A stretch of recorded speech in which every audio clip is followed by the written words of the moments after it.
Hello and welcome to the Endtimes TCG. And yes, today I'm telling you all about where this game is gonna go. I think I'm closing in on what this is gonna be, and I'm happy with it. And I'm recognizing the chances and also my limitations, because you gotta be realistic that the truth is most TCGs, most card games, most games won't see the light of the day. Could happen to this game, it could. And second, most TCGs or most games do not survive the 2-year period. But today I want to talk about the latest development and where this game is going and why I think it's different and what it could bring to the table. First of all, I enjoy TCGs. I do. But I do enjoy some TCGs more than others. I have to say, the World of Warcraft TCG got me pumped. I love the artwork, I love the style, but the game was a bit, I don't know, I didn't play it that much now, but it was a bit, I don't know, maybe mellow, meaningless, lackluster. Then I played a bit of the Versus. I think it's a great game, but Versus has a bit of the problem that it's just superheroes versus superheroes. Not everybody is into superheroes, and although I love Blade, I love also werewolves and vampires and barbarians, and I was missing that. And also the original Versus has a bit of a problem. It's not really a problem, but it's I think it's too complicated for the mainstream. Also, I think that like Versus, Flesh and Blood, it's a bit more complicated than Magic the Gathering. And the thing I enjoyed the most lately was Pokemon. Pokemon is fucking fun. I love this game because you have a Pokemon in the center, you have some Pokemon on the bench, creatures you're slowly building up here, you're creating combat tricks, you play trainer cards, you draw always enough cards, you're never screwed.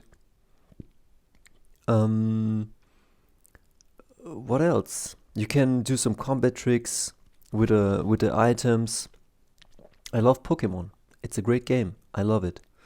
I haven't played it as much as I can say that it sucks. I have played Magic to the point where I know that it can suck, but it can also be very, very great. It has a great flavor. It has a great or steep learning curve, but the built-in mechanics like the screw, the flood, and all the things, or you cast a creature and then someone destroys that creature, that can throw you off. This is not going into this game. If you have like a barbarian out and if it did cost you to cast this guy will not just go down in 1 second. It just won't. Because I will tell you a quick look, take a look, tabletop. This is like my 40k kill team. Like, it's not that you put a whole army in the game. You put in the game one hero and his allies. Or you put in one hero and the ally team. Or one hero and the ally team. And the same if you had, like, I don't know, a hive mind for dinosaurs or a hive mind for aliens or vampires. This will more be a game that it's, wait a second, it's your hero plus his team. It's one deck, it's not multiple decks. There will be no screw, but there will not be that you put down lands face down. It will have all meaning, and we will put it together in 1 second. Let's go through my notes. So, this is what I was thinking. I love trading card games. I love coming together, and this will be a game for local game stores. I don't know. We're in the coronavirus pandemic, so I don't know if LGSs will exist. Probably not, but maybe we're sick and tired of online, so maybe we'll go back to face to face. Then these are some games I was looking into. I love the dark, gritty flavor, but I love also the Pokemon. And what I was also recognizing while playing Pokemon, the artwork wasn't really that great, but I just loved the cards and the mechanics and what it did. So I fell in love with Pokemon. I did. It's a great game. I also love Magic, but I think Pokemon right now is the more fun game. But yeah, okay. Disco Elysium is a game I checked out. I love Diablo 1 and Diablo 2, and I like it because it has some weight to it.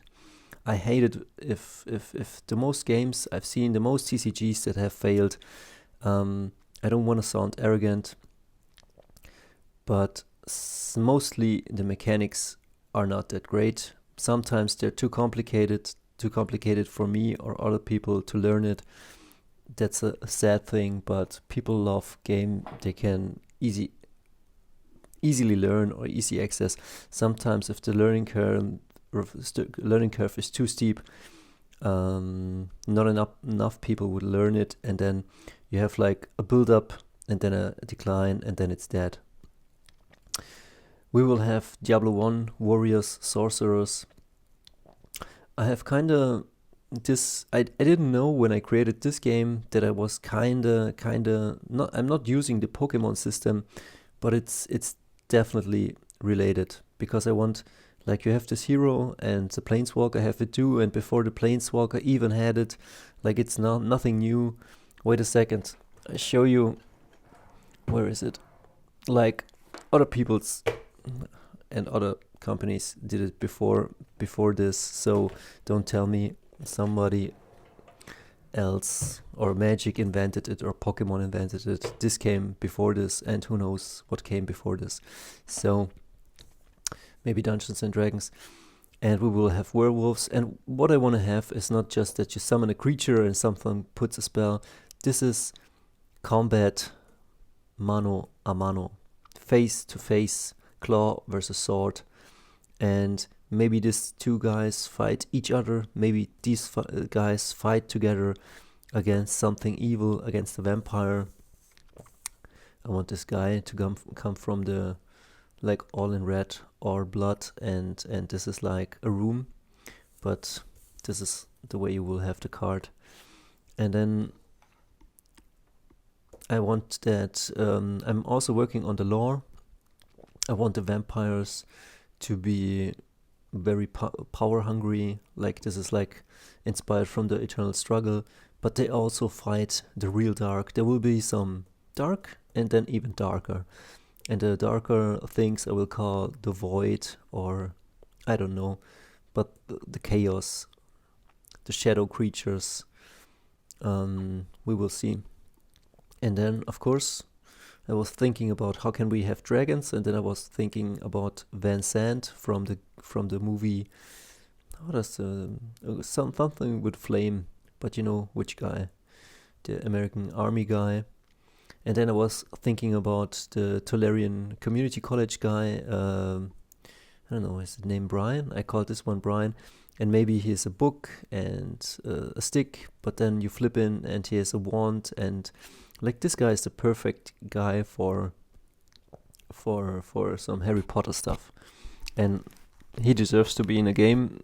If this game sees the light of the day, then here you can see I'm always thinking about maybe the cards itself bring some values like strength, dexterity, and intelligence, and maybe you can draw each turn the value of the intelligence or something like this. Like the guy himself, your main man, brings some of the resources with him, so you are not screwed or flooded or something like this. And then I was thinking about the board, and I don't want to call the deck something else. It's just a fucking deck. The graveyard is the graveyard. That's it. Your hand is your hand. I'm not gonna call this something else, because if I do, in 2 years after the hype, it's already dead. So why bother? Why not just use the language that's already here? And then I was thinking, do you have a hand size? Do you have a maximum hand size? Do you draw 4 and then do you draw 2 each turn, like Battletech does or Versus System does? Yeah, and then I want to have some resources, but then maybe I also, and I was thinking, like, is it like Magic the Gathering? Is it like Pokemon? How will it be? Maybe you have a resource row right here or right there, and maybe in this resource row you can put in lands or locations like the Versus System does, but also some genetics or gifts or something like that's intrinsic to your hero. We will see. But I'm closing in on the flavor, and I will create in a couple of days proxies, and then let's say a starter deck, let's say Warrior from Diablo 1 versus werewolves or vampires or something like this. And then just to get a flavor, like a 40 card starter deck. And then, what was I thinking? Local communities. These are the tribes: werewolves, vampires, the dark, chaos, hells. Humans have different branches: intelligence, dexterity, strengths. With intelligence you will, this could be also on a card, like maybe you have a hero and this is a strengths hero, but what if you have a card and you want to cast, let's say, a big hack? Does it cost 6 strengths? And if this guy brings with him 5 strengths, do you need a land so you can cast it together? You see, you have combined resources, which eases a bit the resource step, and then you have 3 actions like in a MOBA or like in a Heroes of New Earth or Dota 2 or League of Legends, and then at 6 you can flip in, and this guy is already amazing. You already want to play this guy, and then he gets even more amazing. And yeah, here you have a Frosty Mountain, and maybe it gives you 1 strength and a special ability, and maybe you have a spell or maybe allies you can cast with generic mana or with strengths or with intelligence or with dexterity. And yeah, that's because colorless mana is sometimes very meaningless. Like I love if to have to splash things. What else? This were then aliens, government, tech, AI, mechanics, packs fighting each other. You fight with what you have. This is what I love, because like maybe like this could be an epic sword, but because this could be also a rusty sword. And I want you to be able to win the battle with whatever you have. With rare shit, with mythical shit, but also if you have just trash, you should be able to win with a trash too, maybe. These are some thoughts. Then let's go to number 3 of my notes, and then we're through the video. Your deck, bring 1 hero. And this I like because like I think it all stands and falls with your hero, what you like. Some allies, some equipments, some places, locations, spells. This is everything you have. You know this from all the other games, but it will be slightly different because like the context matters, and also the genre and the artwork. It all matters. Even if this seems now generic, and if it will never see the light of the day, then that's okay. But if it sees the light of the day, you can see like it's a hero providing a bit of mana or a bit of resources from his strengths, dexterity, and intelligence. Maybe you forfeit an action, but you can do something with it.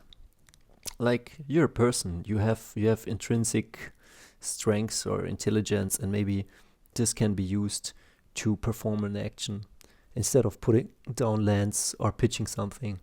But then if you have the locations, it's a bonus. Like let's say you're a human being, you are strong, you have some dexterity, you have some intelligence, but then you're provided with a cool mansion with money, with a place where your friends are, and then you can kick ass even more. Like, you see?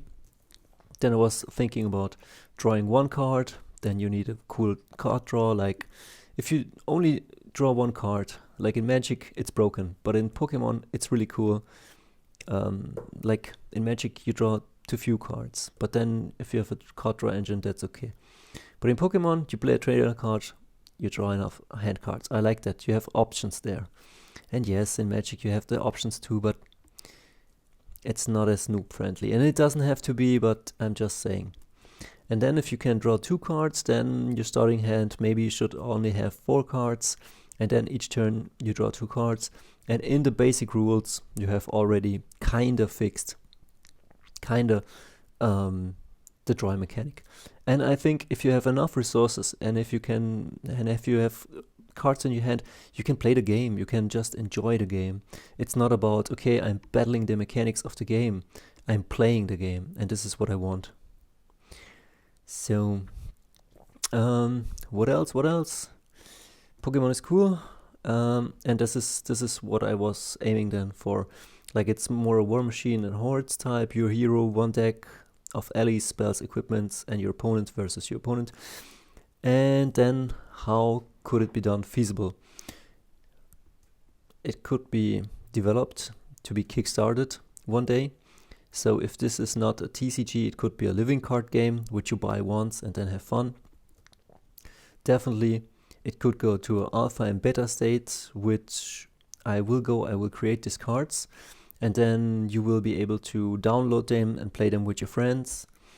I was thinking also about a free-to-play system, so it could spread like a virus, like League of Legends or Dota, so everybody can play it.